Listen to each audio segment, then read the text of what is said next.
ఉగ్రవాద దాడి జరిగిన వారం రోజుల తర్వాత కాంగ్రెస్ బీజేపీ మధ్య రాజకీయం మొదలైంది. సిఆర్పీఎఫ్ కాన్వాయ్పై అటాక్ జరగగానే మిలిటెంట్లపై పోరాటం చేసే విషయంలో కేంద్రానికి అండగా ఉంటామని ప్రకటించిన కాంగ్రెస్ పార్టీ ఇప్పుడు మోడీ టార్గెట్గా విమర్శలు మొదలుపెట్టింది. దానికి కారణం ఒకటే, పుల్వామా దాడి జరిగిన సమయంలో ప్రధానమంత్రి ఓ డాక్యుమెంటరీ ఫిల్మ్ షూటింగ్లో ఉండటమే. సిఆర్పీఎఫ్ కాన్వాయ్పై దాడి జరిగిందని తెలిసి కూడా మోడీ షూటింగ్లోనే గడిపారన్నది కాంగ్రెస్ అభియోగం. సైనికులు చనిపోయారన్న విషయం తెలుసుకుని దేశం మొత్తం విషాదంలో ఉంటే మోడీ మాత్రం ఫోటోలకు పోజులిచ్చారని రాహుల్ గాంధీ ట్వీట్ చేశారు. మోడీకి మీడియా అటెన్షన్ ఎక్కువ కావాలని విమర్శించారు. పీఎం ప్రైమ్ టైమ్ మినిస్టర్ అంటూ సెటైర్లు వేశారు. మోడీ ప్రభుత్వాన్ని ఫోటోషూట్ సర్కార్ అంటూ విమర్శించారు.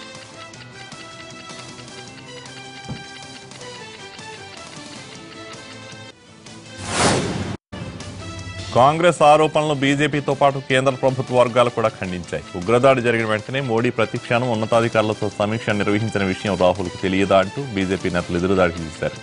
గతంలో ముంబై దాడులు జరిగిన తర్వాత రాహుల్ గాంధీ పార్టీ మూడ్లో ఉన్నారంటూ ఓ పేపర్ ప్రచురించిన వార్తను బీజేపీ నేతలు ట్వీట్ చేశారు. ఫిబ్రవరి 14న పుల్వామా దాడి జరిగిన రోజు మోడీ ఉత్తరాఖండ్ పర్యటనలో ఉన్నారు.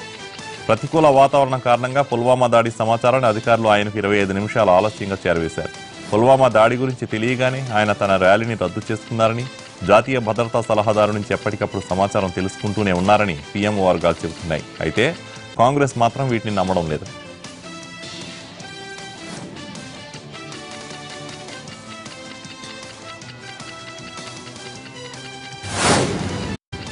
పాకిస్తాన్కు సింధు జలాలను ఆపేస్తామన్న భారత హెచ్చరికలపై పాక్ బింకంగా స్పందించింది. దానివల్ల తమకు వచ్చిన నష్టమేమీ లేదని, తమకు అసలు ఎలాంటి ఆందోళన లేదని మేకపోతు గాంభీర్యం ప్రకటించింది. అయితే దీనివల్ల పాక్పై ప్రభావం పడుతుందని నిపుణులు అభిప్రాయపడుతున్నారు.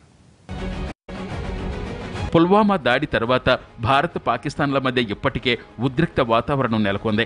ఈ సమయంలో పాక్ ఆర్మీ అధికారులు రెచ్చగొట్టే వ్యాఖ్యలు చేస్తున్నారు. యుద్ధం వస్తే ధీటుగా సమాధానమిస్తామంటూ పాకిస్తాన్ మేజర్ జనరల్ ఆసిఫ్ గఫూర్ వ్యాఖ్యానించారు. పుల్వామా దాడితో తమకు ఎలాంటి సంబంధం లేకపోయినా భారత్ ఆధారాలు లేకుండా తమను నిందిస్తోందని ఆరోపించారు ఆసిఫ్. లోక్సభ ఎన్నికల్లో పుల్వామా దాడిని రాజకీయంగా ఉపయోగించుకోవాలని చూస్తున్నారన్నారు Pak army major general. Pak ప్రధాని ఇమ్రాన్ ఖాన్ జాతీయ భద్రతా మండలి అధికారులతో సమావేశమయ్యారు. అధికారులకు పలు సూచనలు చేశారు. భారత ప్రభుత్వం ఏదైనా చర్యలకు దిగితే అందుకు ధీటుగా జవాబివ్వాలని ఆదేశించారు. భారత్ ఒత్తిళ్లకు తలొగ్గి తనపై చర్యలకు పూనుకోవద్దంటూ పుల్వామా ఉగ్రదాడి సూత్రధారి, most wanted terrorist Masood Azhar Pakistan ప్రభుత్వాన్ని హెచ్చరించాడు. ఓ ఆడియో సందేశంలో పాకిస్తాన్ ప్రభుత్వంతో పాటు పాక్ మీడియాకు హెచ్చరికలు జారీ చేశాడు. భారత ప్రధాని మోడీ బెదిరింపులకు ప్రతిగా పాక్ ప్రధాని ఇమ్రాన్ ఖాన్ స్పందన చాలా పేలవంగా ఉందన్నారు. దీన్ని బట్టి చూస్తే భారత్కు పాక్ భయపడుతున్నట్లుగా అర్థమవుతోందంటూ విమర్శించాడు అజర్. పాక్ స్పందనతో తాను చాలా నిరాశకు గురయ్యాయని తెలిపాడు. అలాగే పాక్ మీడియాపై కూడా అజర్ ఆగ్రహం వ్యక్తం చేశాడు. పుల్వామా దాడి వీడియోకాన్ కంపెనీకి రుణాలు మంజూరు చేయడంలో క్విడ్ ప్రోకోకు పాల్పడిన ఐసిఐసిఐ బ్యాంక్ మాజీ ఎండీ అండ్ సీఈఓ చందా కోచర్ చుట్టూ ఉచ్చుబిగిస్తోంది. ఇప్పటికే ఆపై కేసు నమోదు చేసిన సెంట్రల్ బ్యూరో ఆఫ్ ఇన్వెస్టిగేషన్ అధికారులు తాజాగా లుకౌట్ నోటీసులు జారీ చేశారు. వీడియోకాన్ దర్యాప్తు కీలక దశకు చేరుకున్న సమయంలో చందా కోచర్ దేశం విడిచి వెళ్లొచ్చని సిబిఐ అధికారులు అనుమానిస్తున్నారు. అందుకే ముందు జాగ్రత్తగా లుకౌట్ నోటీసు జారీ చేశారు. దేశంలోని అన్ని ఎయిర్పోర్టులో ఎంట్రీ ఎగ్జిట్ పాయింట్స్ వద్ద ఇమిగ్రేషన్ అధికారులను అలర్ట్ చేశారు. సెబీ ప్రాథమికంగా జరిపిన దర్యాప్తు ప్రకారం వీడియోకాన్ గ్రూప్తో కొచ్చర్ కుటుంబానికి మధ్య ఎన్నో ఏళ్లుగా ఆర్థిక లావాదేవీలు జరుగుతున్నాయి.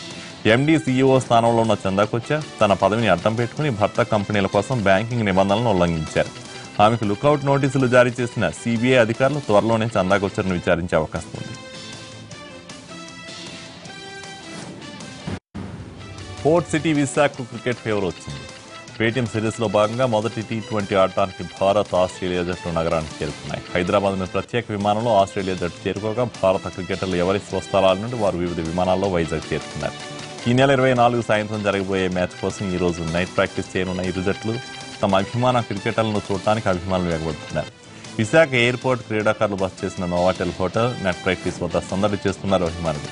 క్రికెటర్స్తో ఫోటోలు దిగడానికి పోటీ పడుతున్నారు. అయితే భద్రతా కారణాల దృష్ట్యా పోలీసులు ఎవరిని అనుమతించడం లేదు. కట్టుదిట్టమైన భద్రతా ఏర్పాట్ల మధ్య క్రికెటర్లను హోటల్ నుండి స్టేడియంకు తీసుకెళ్లడానికి ఏర్పాట్లు చేశారు పోలీసులు.